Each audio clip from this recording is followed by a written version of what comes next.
탄핵 발의가 통과된 것이죠. 그 한나라당은 처음부터 저의 당선을 인정하려고 하지 않았습니다.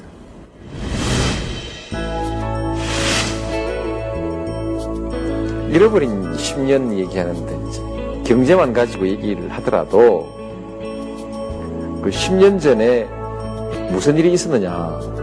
우리 경제가 엎어져 있었습니다. 김대중 대통령의 국민의 정부가 5년 동안 엎어진 경제를 일으켜 세워놓았죠. 참여정부는 이제 그 뒤를 이어서 갔는데, 존경하는 국민 여러분, 경제가 어렵습니다. 몸이 허약해진 사람에게, 중병에 걸린 사람에게 주사 몇 대로, 영양제 몇 대로 당장 이렇게 세워서 걸어라, 뛰라 이렇게 할 수 있다고는 생각지 않습니다.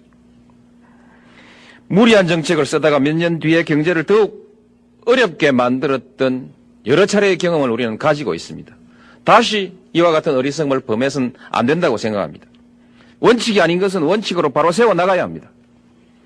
어렵다는 이유로, 당장의 발등에 불을 꺼야 한다는 이유로 이와 같은 원칙을 포기하는 일은 없어야 합니다. 경제가 파탄이 났다고 하는데 5년 내내 경제 파탄이지 않습니까?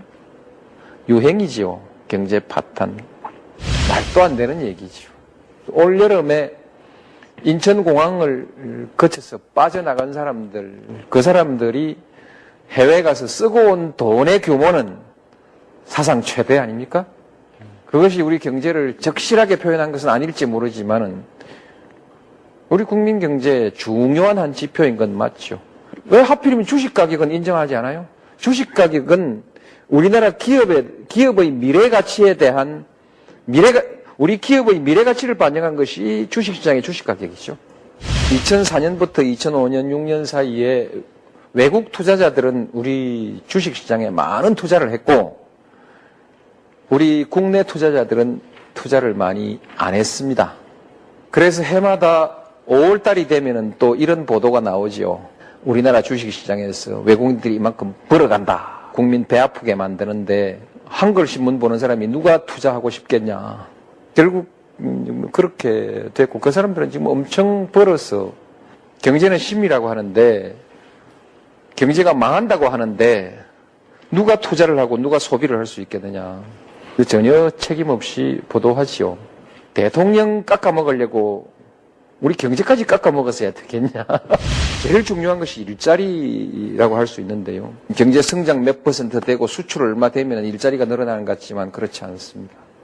무너진 중산층이라든지 불안해진 일반 그 직장인들의 문제들을 오로지 성장만으로 해결하자고 소위 70년대, 80년대 노래를 그냥 반복해서 부르는 사람들이 있지 않습니까?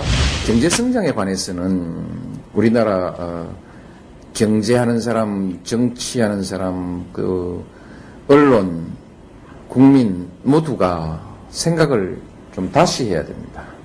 중학교 때 내가 매년 10cm씩 이렇게 컸다고 대학생도 자꾸 10cm씩 커야 된다고 그렇게 생각하면 그것은 좀 맞질 않죠. 한국 경제도 이미 OECD 국가지 않습니까? 성장률이 그 수준에 맞게 조정돼야 되는 것이죠. 그 수준을 무리하게 뛰어넘으면은 인플레라든지 금리 상승이라든지 이런 많은 문제가 발생할 수도 있습니다.